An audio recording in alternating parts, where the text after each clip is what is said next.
na galit, nanilisik yung mata.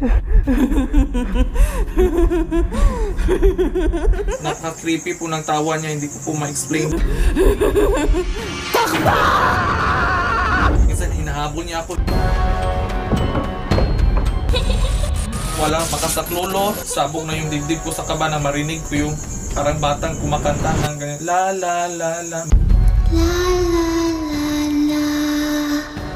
Ligtas pa ba kaya tayo hanggang umaga?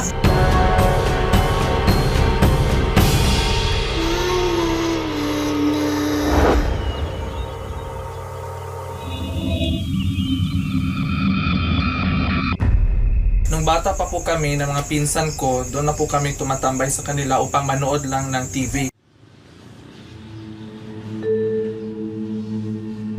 Lahat po ng mga kaibigan ko, takot po kay Bita kasi dinidisplay lang po yan sa labas.